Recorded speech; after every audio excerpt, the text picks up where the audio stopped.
Good afternoon, and welcome to today's Caregivers Workshop, Connecting to Wellbeing Through Meditation, a guide for family caregivers. My name is Tammy Cave, and I am a caregiver specialist with the Caregiver and Supportive Services Unit with the Fairfax County Area Agency on Aging. I wanted to give a few housekeeping items before we begin today's session. Today's presentation is being recorded.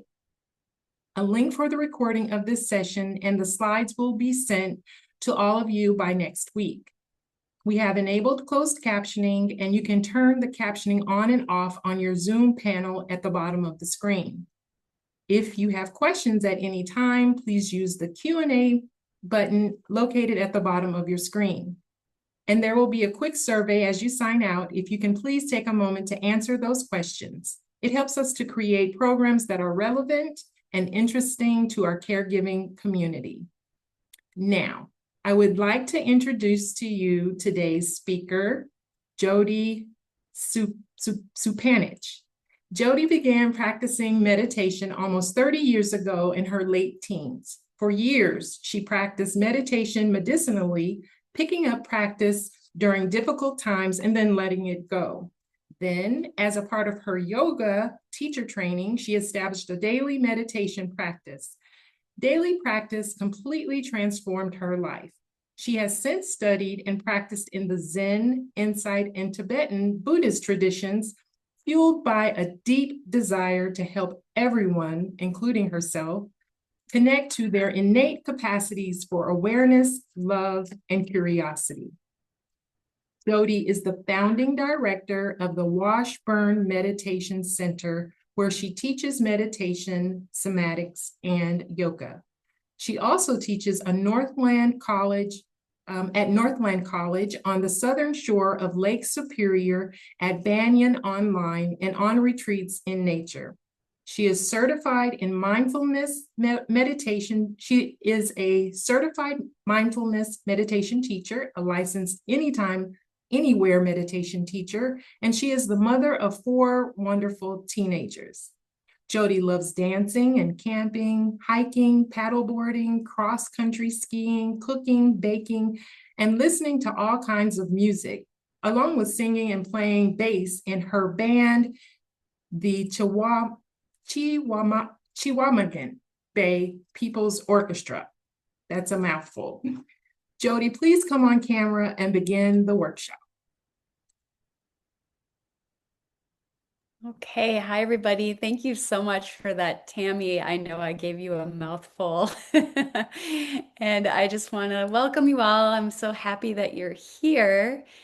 And I'll invite you to take a moment just to reflect on your motivation for joining this session. So whether you're here live or you're watching the recording, if you'd like to take a moment, you might even close your eyes and reflect on why you're here. What's your motivation for being here?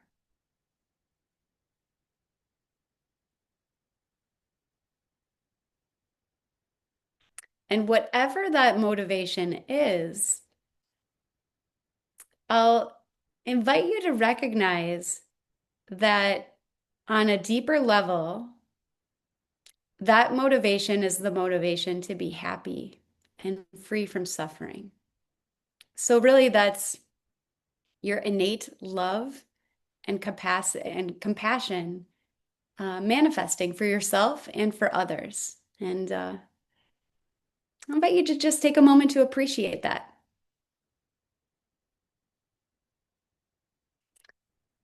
And so I'm here today to talk about meditation and how meditation can help us connect to our innate well-being, our innate capacities for love, compassion, awareness, and curiosity.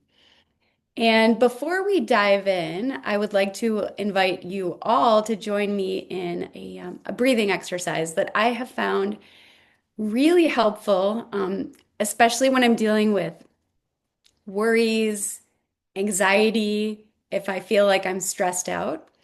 I learned this practice from Dr. Weil. I think I heard him talk about it on a podcast. And I liked it so much, I looked it up. The link to the practice will be in the resource document that will be shared with you after this session. It's called the 478 breathing practice. So I'll describe it and then we'll practice together. If you like, you can just listen along as well. We'll begin by just bringing awareness to the natural rhythm of our breath. And then, after a couple cycles of breathing, we'll breathe in through the nose for a count of 4. We'll hold the breath for a count of 7. And then we'll exhale through the mouth audibly for a count of 8. And it's okay if you can't make it all the way to 8. And we'll do that for 4 cycles of breath. And so I'll invite you to just take a moment to make sure that you're sitting, standing, or lying down comfortably. You can really do this in any position. You're welcome to close your eyes or keep them open. And as you breathe in, just know that you're breathing in. You can breathe in naturally. As you breathe out, know that you're breathing out. Breathing out naturally.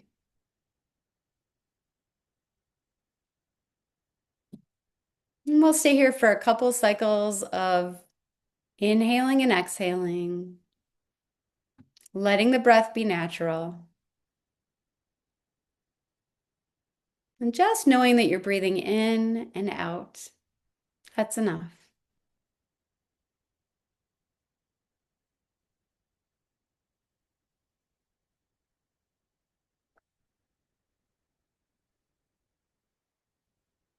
And then in just a moment, we'll begin the exercise if you'd like to join in.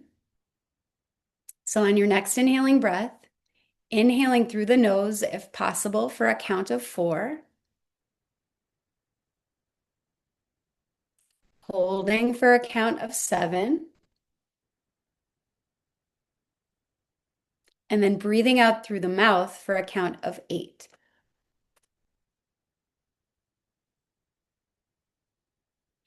Breathe in for a count of 4 through the nose if you can. Hold for a count of 7. Breathe out through the mouth for a count of 8.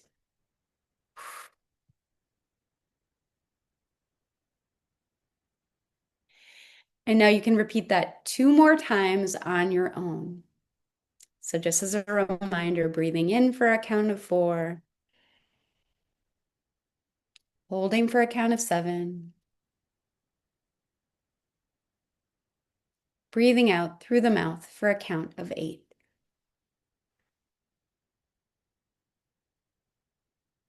One more on your own.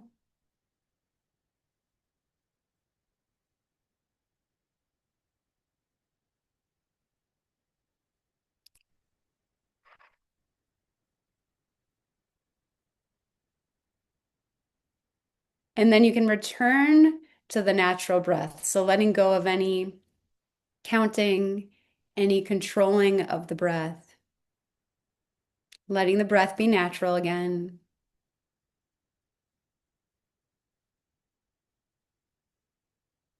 Allowing the breath to find its own pace, its own rhythm.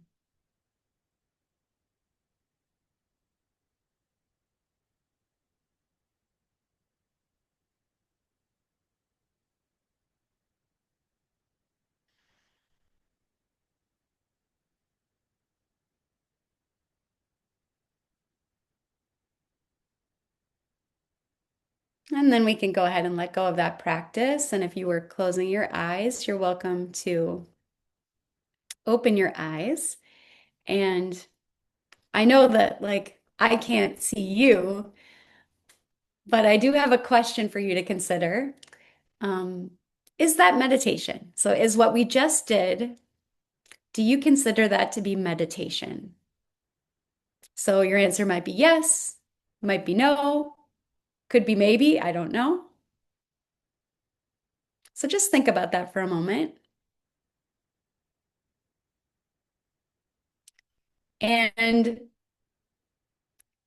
Meditation can actually mean many different things. So just like the word sports can refer to many different things, golf, Formula One racing, pickleball, skiing, meditation also refers to lots of different techniques, lots of different tools. Um, and so I'd like to just talk about a couple of different types of meditation. So this won't be all inclusive. And Allegra, if you could put up our first slide, please. Wonderful. Okay, so a couple of types of meditation practices. First one is a calm abiding practice. Second one that I have listed here are heart practices. So those are loving kindness and compassion practices. And then the third one that I have listed here, mantra recitation. So with calm abiding practices, we generally choose to rest our attention on an object, such as the breath. So at the beginning of that breathing exercise, I asked you to bring your attention to your breath and know that you were breathing in and out. So, in that case, the object of meditation, the focus of the meditation, so it was a meditation practice, we'll get to that in a moment, was the breath. We can use sound, so listening to sounds. We can use sensation. We can pay attention to sensations. We can even pay attention to thoughts and feelings. Really, we can choose any aspect of our experience to bring awareness to. And what that can help us to do is to rest our mind in the present moment. So I don't know about you, but a lot of my suffering tends to come from worrying about what might happen in the future or remembering maybe things in the past that I wish had gone a different way than they did. And my mind gets caught up in getting lost in the past and getting lost in the future. So, whenever we can bring our attention to the breath, to sounds, anything in our present experience, typically that can help the mind to settle. So, that's why those kinds of practices are called calm abiding practices. And they typically have a calming effect on our nervous system. Heart practices are a little bit different. So, heart practices are practices where we cultivate or connect with our natural capacities for love and compassion. Two examples of these types of practices are loving kindness practice, which we will be focusing on in this session, and then Tonglen practice, which is a compassion practice. We won't focus on that in this session. Then those practices tend to be a little bit more activating, but what they activate are our circuitry for happiness and then care. And so that's why we're going to be specifically looking at loving kindness practice today, given that you all are caregivers, or many of you are caregivers. Loving kindness practice can be incredibly supportive for those of us who are caregivers. And honestly, one of the reasons that I started practicing regularly is that I was a caregiver to four very young children and really struggling in that situation. Mantra recitation is the silent repetition of a phrase. And that's another way to focus the mind so that we can train the mind to not kind of be jumping all around the place. All right. I also meant to tell you guys that if you have any questions about anything that I'm saying at any point, you can use the Q&A button that's at the bottom of your screen, and Tammy will be monitoring that. So feel free, if you have a question at any point, you're welcome to pop that question in the Q&A button and we will address it. And then Allegra, if we can go to slide 2, that would be wonderful.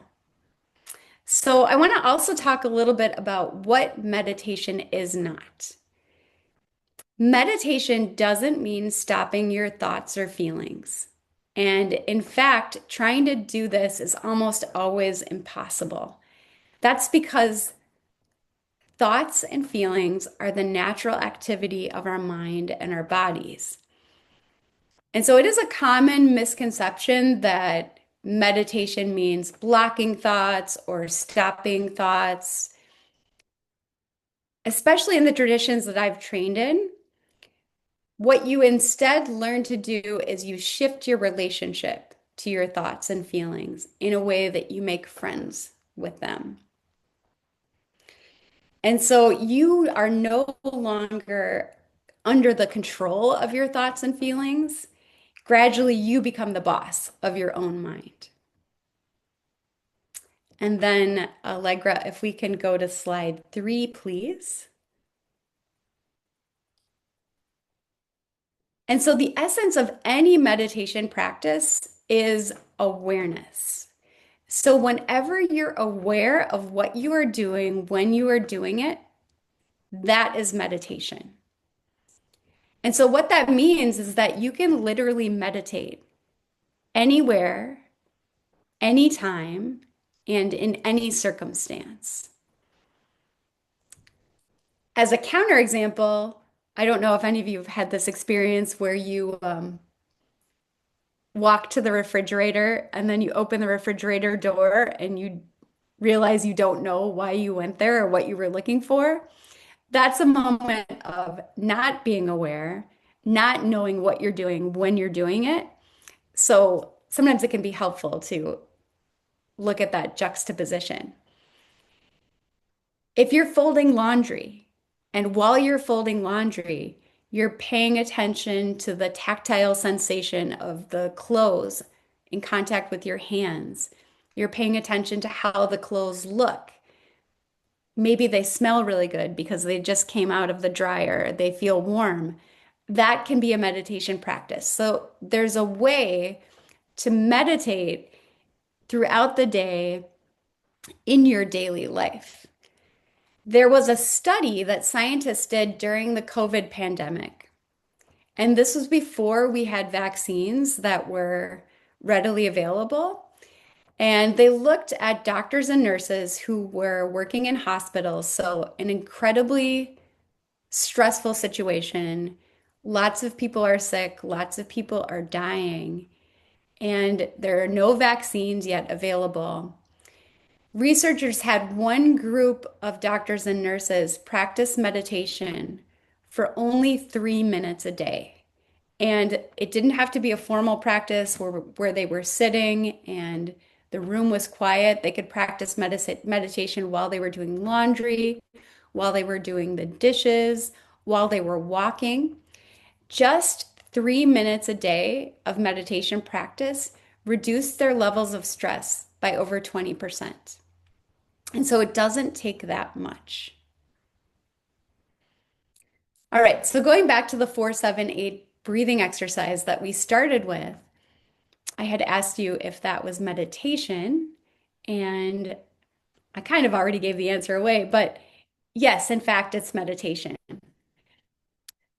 It's also a breathing technique that can help your physiology shift from being in a sympathetic mode, and that means like get up, get stuff done, but also being in a flight, freeze, or fright response to being in a more rest and digest response. So to being in a more parasympathetic state. So that particular exercise is both a meditation practice because when you're breathing in, you know you're breathing in.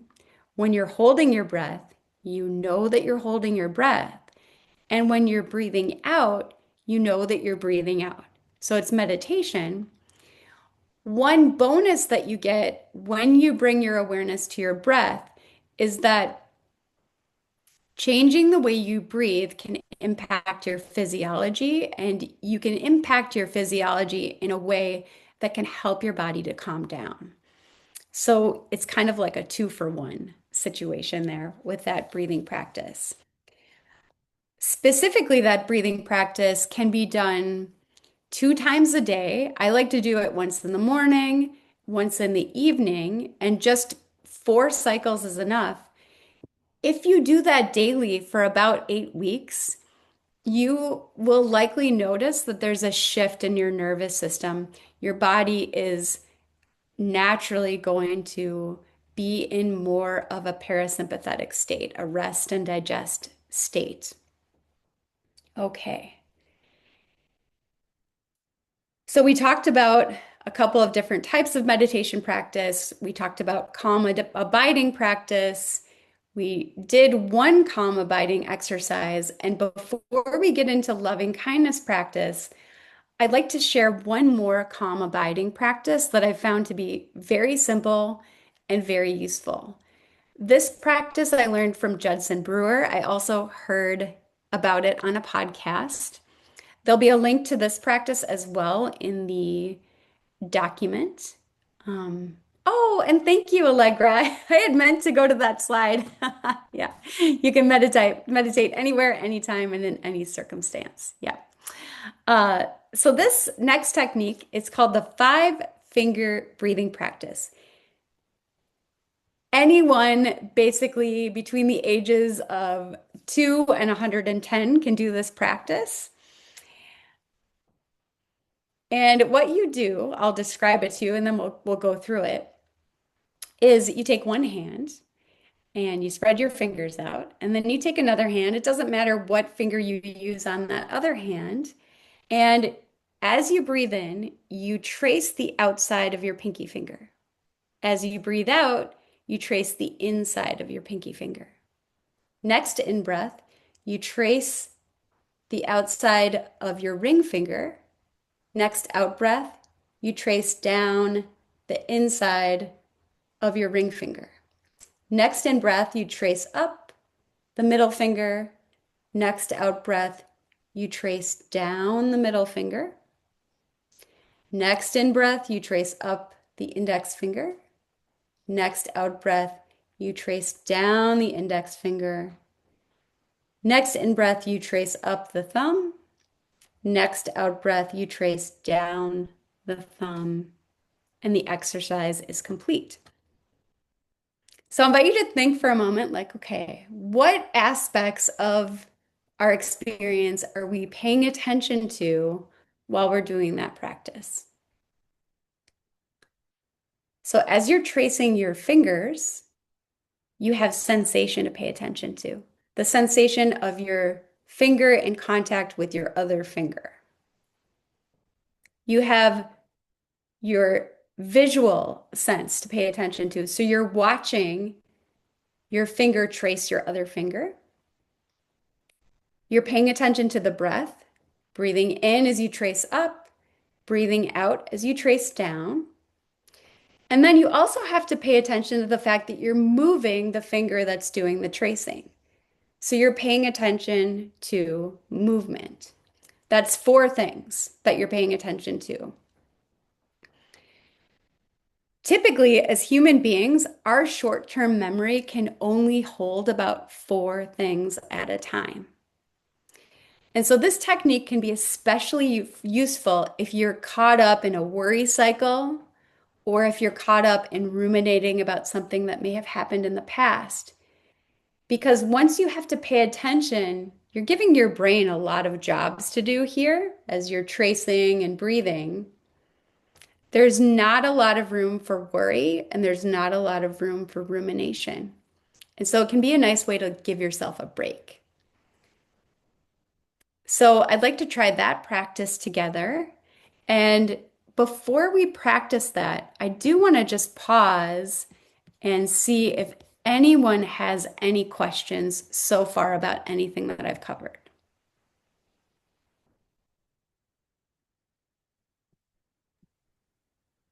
Jody, Tammy might jump in, but I think we're good for now, and she'll let you know if anything else Okay. comes up. Thank Okay. you. Wonderful. Okay, thanks, Allegra. And thanks for doing the slides. Um, okay, so we're going to give this one a try. So you can take one hand out, spread your fingers out here. Okay. And then it doesn't matter, you can pick any finger on the other hand. And as you breathe in, trace up your pinky finger. As you breathe out, trace down your pinky finger. As you breathe in, trace up your ring finger. As you breathe out, trace down your ring finger. Next in breath, trace up your middle finger. Next out breath, trace down your middle finger. Next in breath, trace up your index finger. Next out breath, trace down your index finger. And then as you breathe in, trace up your thumb. Breathe out, trace down your thumb.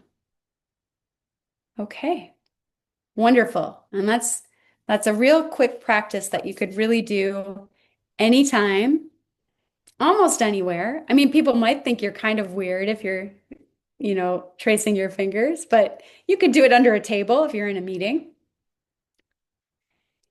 So those are two. Oh, Tammy, do you have a question? I do. I was wondering, do you suggest working with, because it sounds like you would do these like on your own, but is there a point that you would suggest like working with a teacher or with the community regularly? Oh, that's a wonderful question, Tammy. Thank you for that question. So there is a lot that you can do on your own, and it is a wonderful thing to have the support of a community. So there are a lot of wonderful meditation apps that you can use as a support for your practice on your own. I have linked to one of those apps in the documents, the resource document that you'll be provided after this session. That's the Healthy Minds app, and it comes out of the University of Wisconsin-Madison Center for Healthy Minds. It's completely free, and it's a wonderful program. There are also other wonderful apps, Insight Timer meditation app, Headspace, Calm. There are wonderful guided meditations you can do on YouTube. So there are a lot of resources that you can do on your own. And having the support of a community can be so incredibly helpful. And having someone that you can ask questions to can be really helpful. So, one such community I've linked to also in the documents, the support document. That is the Center for Mindful Living based out of Washington, D.C. They have programs online and in person. And then you're also welcome to join our Washburn Meditation Center offers many of our sessions hybrid style, so online and in person. And so you can join guided meditations with us, you can join unguided meditations with us. And it can be really helpful to connect with a teacher who you can ask questions to. And so you're welcome to reach out to me if you'd like some ideas about who you can connect to. You don't even need to connect with, any kind of like a famous teacher or anything like that, but just someone who's has a little bit more experience than you. That's enough to ask questions to. So hopefully that covered it. That's a Thank wonderful, you. yeah, that's a wonderful question, Tammy. Thank you. Yeah. So that was calm abiding practice. And in calm abiding practice, we connect with our innate capacity to be aware, to know. I'm going to switch gears and move to loving kindness practice. Loving kindness practice also involves awareness. You have to know that you're doing the practice in order to do it.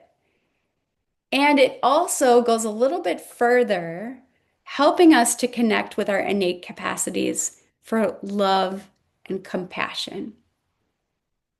And the way that we do this in loving kindness practice is through the silent repetition of phrases, typically, although I'll give you some other options to practice in a way that feels good to you. The phrases that I'm going to offer are my version of this practice. If you look it up, you'll probably find lots of different types of phrases that people use. And so, Allegra, could you go ahead and share slide number 5, I believe it is?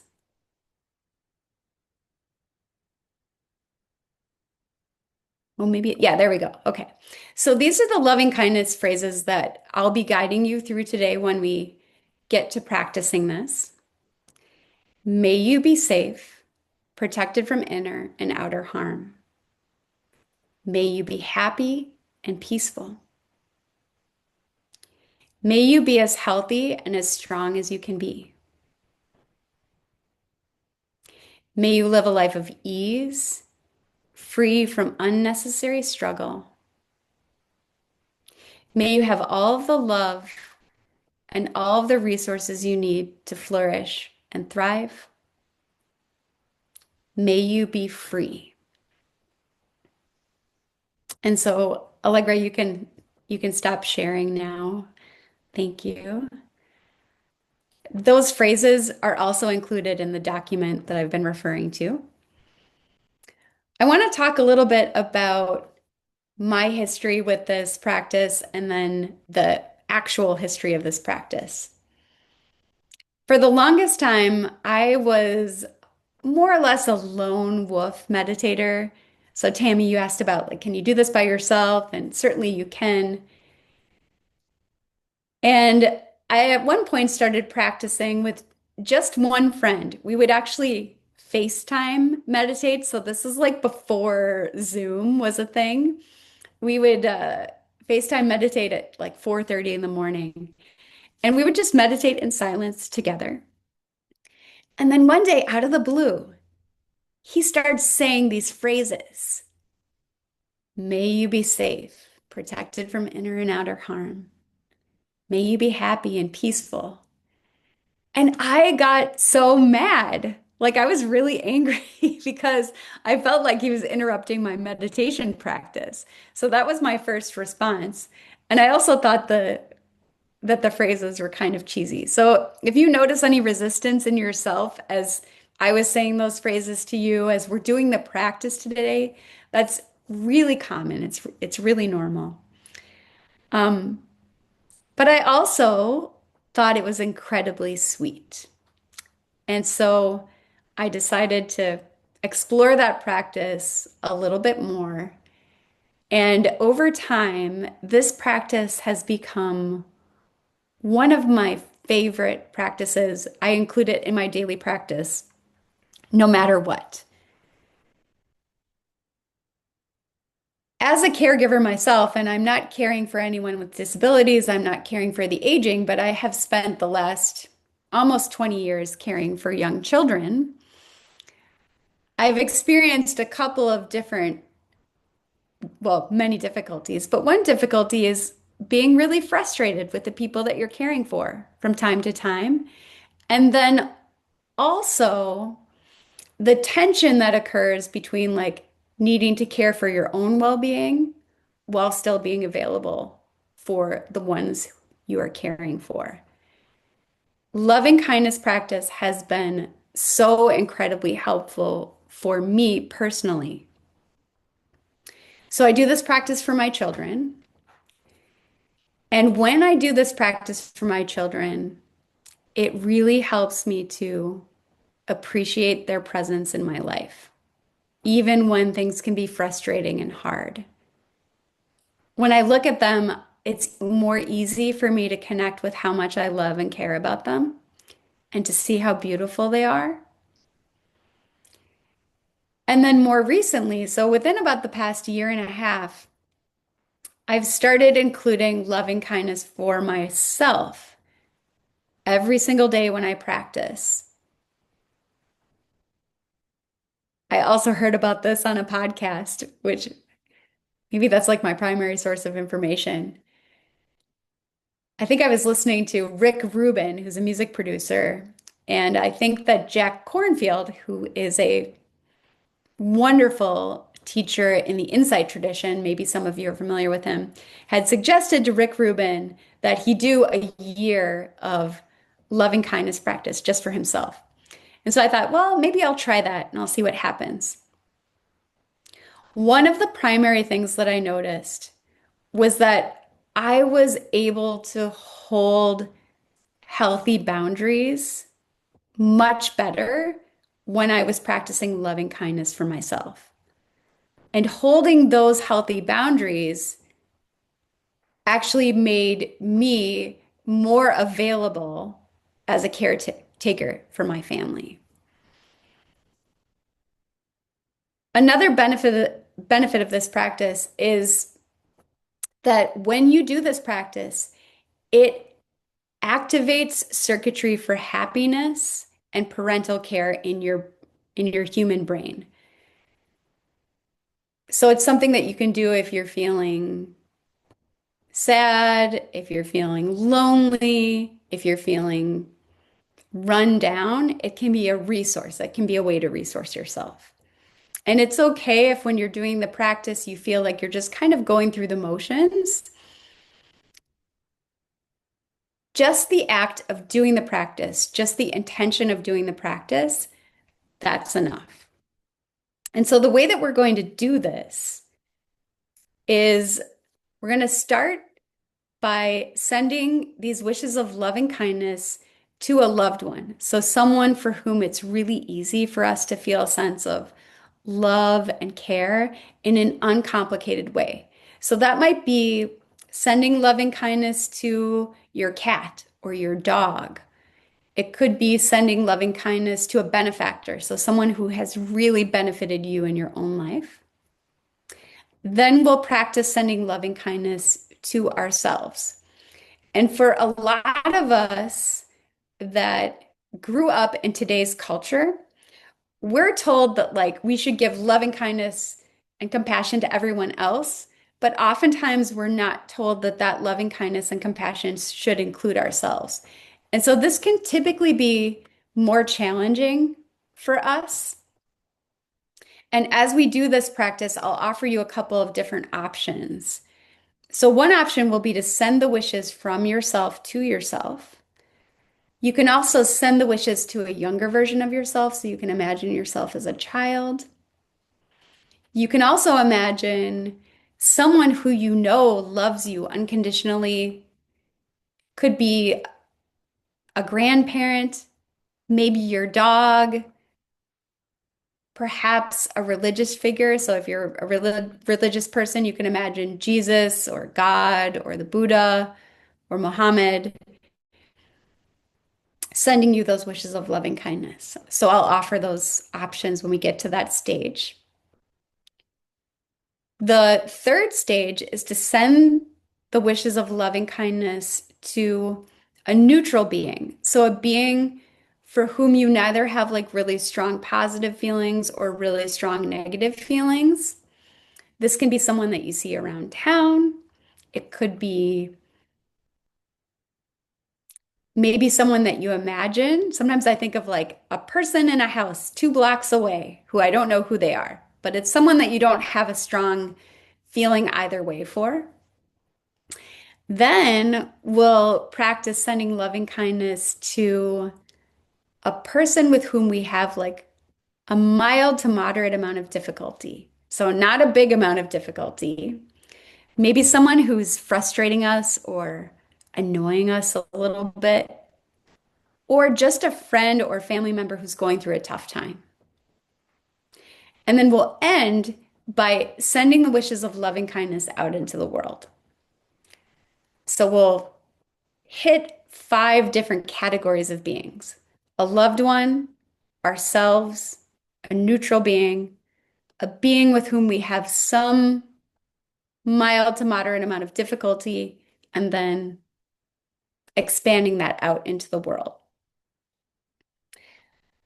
This practice is a really old practice. The Buddha, the historical Buddha, taught this practice to his monks over 2,500 years ago as an antidote to fear. And there's a whole story behind that, but it's outside of the scope of this webinar today, and I want to make sure that we have enough time to practice. So as you practice, thoughts and feelings might come up. You don't have to block them. You don't have to push them away. And if you get lost or caught up or distracted, that's also super normal. When you notice that you got lost, bring yourself back gently, just like you're training a puppy. I'll guide you through the steps, and I want to invite you to be creative with how you're sending these wishes. So you can change the words, you can send the feeling as an image or even just a feeling. And sometimes I like to imagine that these wishes can reach the person or the being that I'm sending them to, just like a text message would.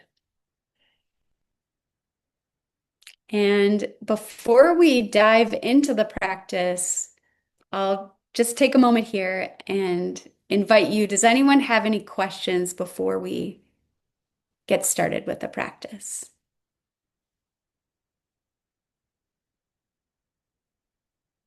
It's looking good, Jody. So I think we can Okay. start. Thank All right.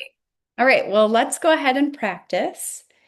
So I'll invite you. We've been sitting, or at least I've been sitting for a little while. If you'd like to take a moment to stretch, you might interlace your fingers and stretch your arms overhead and then release them. You could roll your shoulders up towards your ears and let them sink away a couple of times. Maybe take your neck to one side and then the other. Just offer your body a little bit of movement if your body would appreciate that. And then you can find your way into a comfortable posture.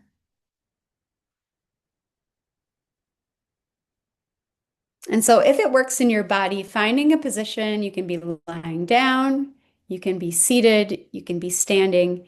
This is a practice you can do walking around. Some people do this practice when they're walking their dog. Inviting your spine to be loosely straight. Inviting your body to be as at ease and as relaxed as is possible for you right now.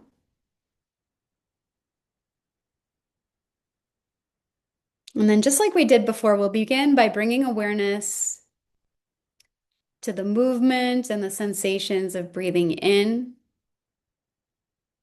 and breathing out.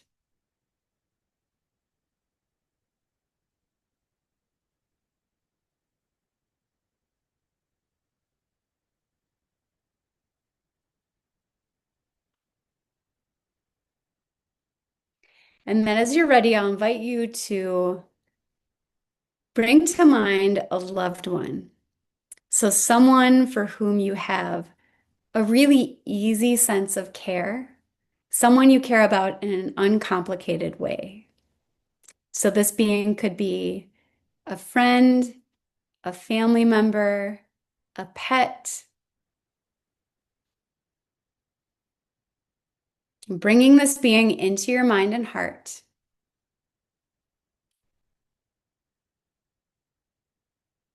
And taking a moment to recognize that whomever you're thinking of wants to be happy and that they don't want to suffer.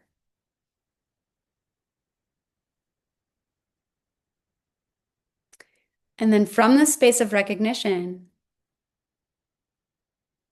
sending them your wishes of loving kindness.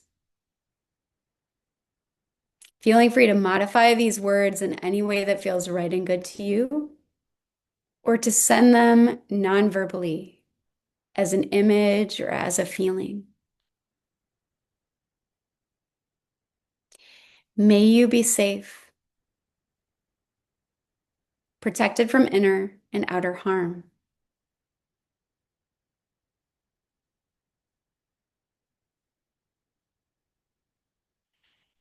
May you be happy and peaceful.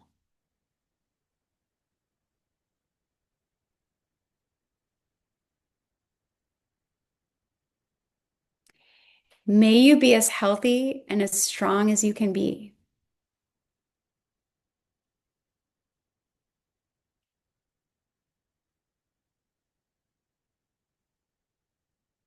May you live with ease, free from unnecessary struggle.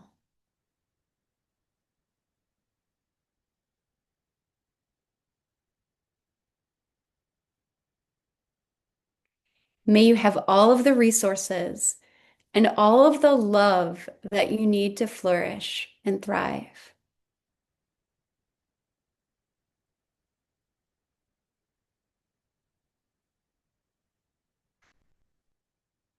May you be free.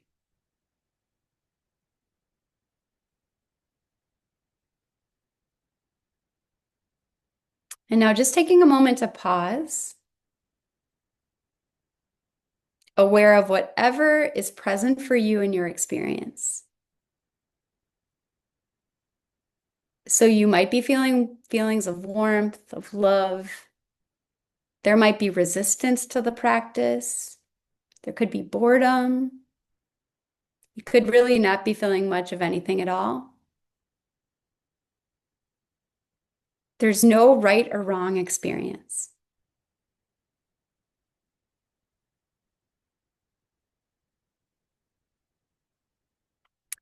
And now I'll invite you to turn your attention to your own being, your own self. And take a moment to remind yourself of your innate desire for happiness and freedom from suffering.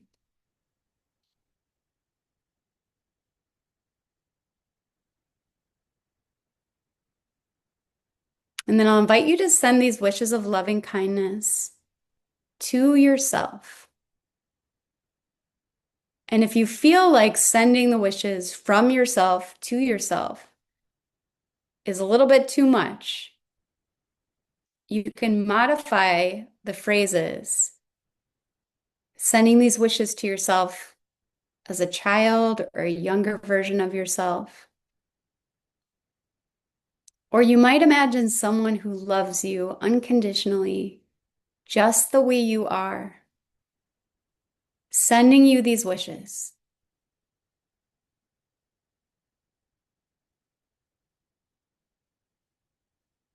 May I be safe, protected from inner and outer harm.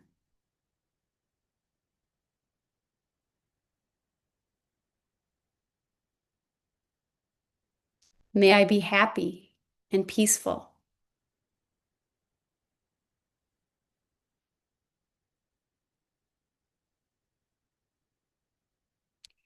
May I be as healthy and as strong as I can be.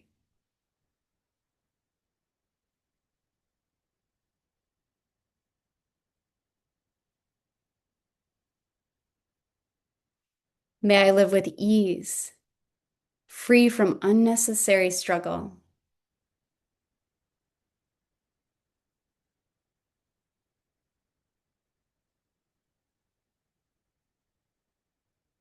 May I have all of the resources and all of the love that I need to flourish and thrive.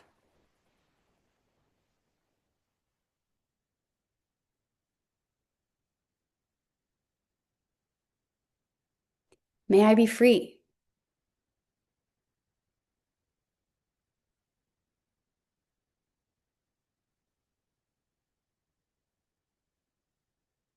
And now pausing, taking a moment to notice whatever is present in your experience right now.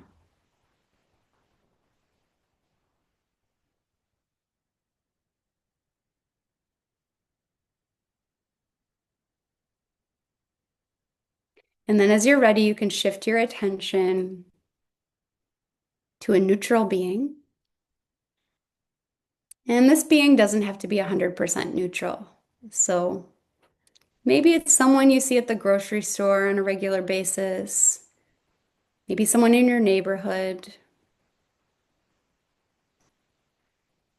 might be someone you just imagine.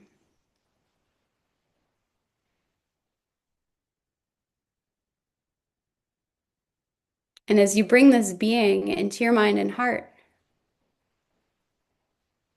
take a moment to recognize that they also share the desire to be happy and free from suffering.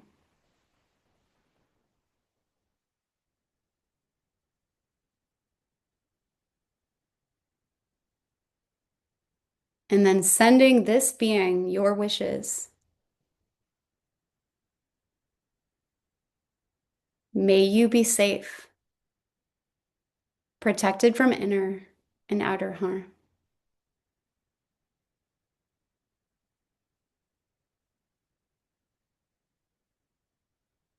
May you be happy and peaceful.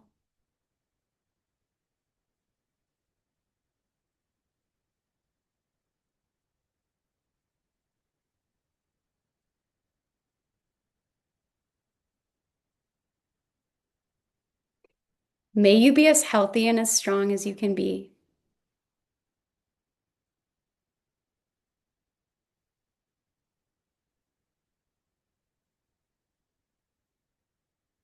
May you live with ease, free from unnecessary struggle.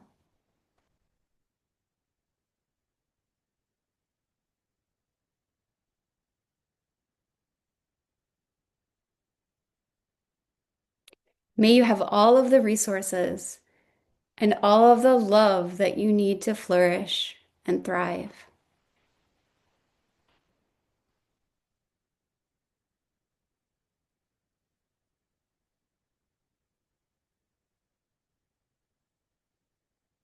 May you be free.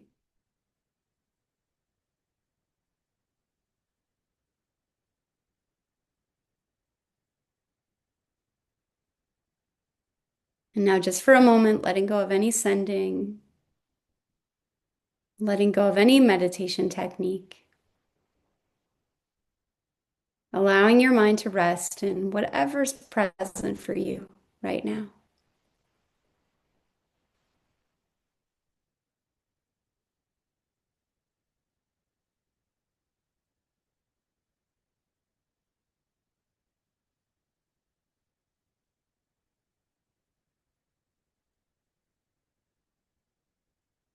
Now you're welcome to bring a being with whom you have some mild to moderate amount of difficulty with. So it could be someone that you're a little bit frustrated with right now. Maybe someone is annoying you. Maybe you feel some distance in a relationship where you wish you could feel closer.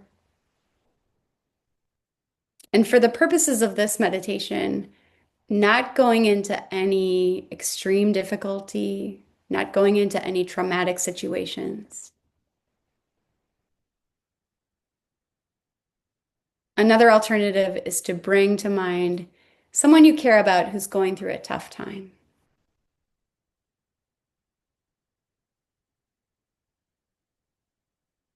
And then taking a moment to recognize that this being also wants to be happy and free from suffering.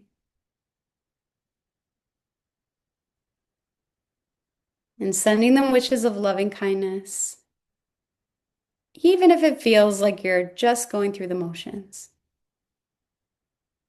even if there's resistance. May you be safe, protected from inner and outer harm.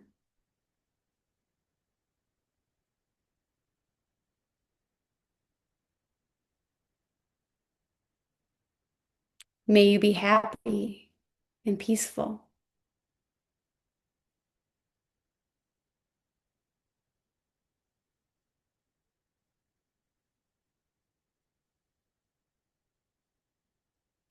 May you be as healthy and as strong as you can be.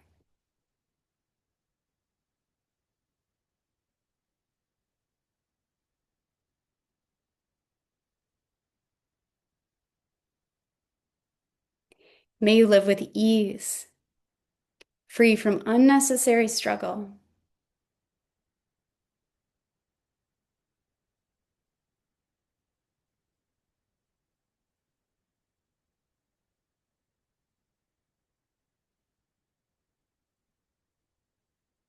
May you have all of the resources and all of the love that you need to flourish and thrive.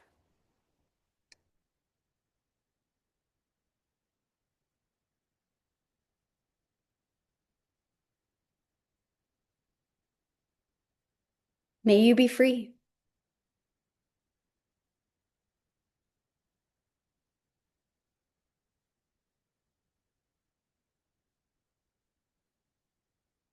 And taking another pause here, aware of whatever's coming up for you.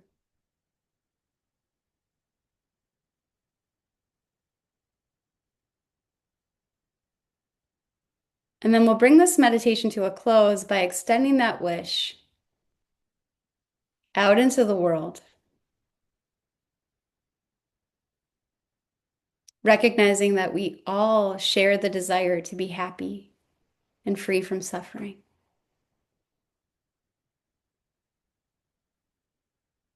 May we all be safe, protected from inner and outer harm.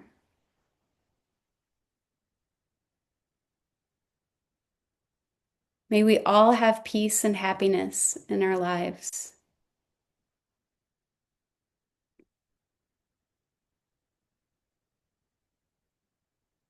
May we all be as healthy and as strong as we can be.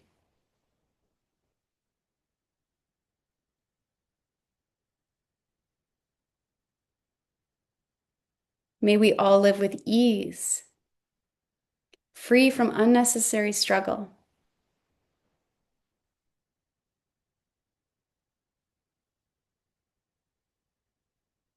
May we have all of the resources and all of the love that we need to flourish and thrive.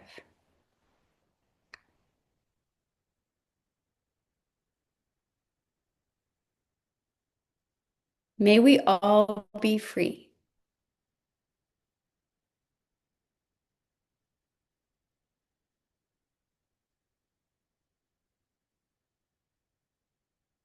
And now you're welcome to return your awareness back to your breath, knowing that you're breathing in, knowing that you're breathing out.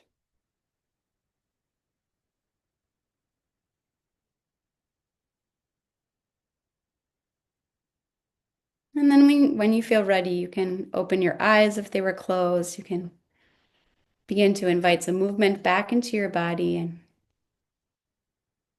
that will bring that practice to a close. Thank you for practicing.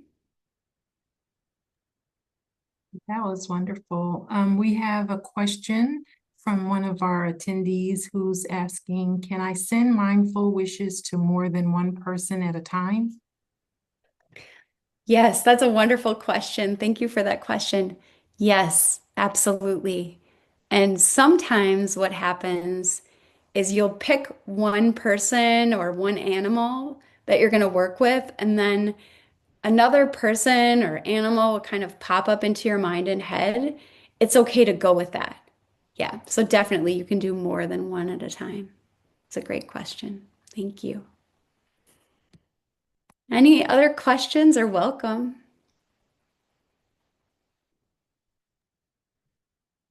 No, I don't see any other questions. Okay, well, thank you all so much for joining this session. And thank you, Allegra, for your support. And thank you, Tammy, for your support. Well, thank you, Jody, for this wonderful presentation. We are at the end of the hour. I wanted to thank you, thank our audience for being with us. We know that your time is valuable and that you're busy. We appreciate your willingness to share, to share with us today. And we wanted to invite you to our Dementia Caregiver Series program on Friday, June 13th from 12 to 1 o'clock. We're hosting Spy With Me with the International Spy Museum. This program is offered in collaboration with the International Spy Museum Access to Spy program.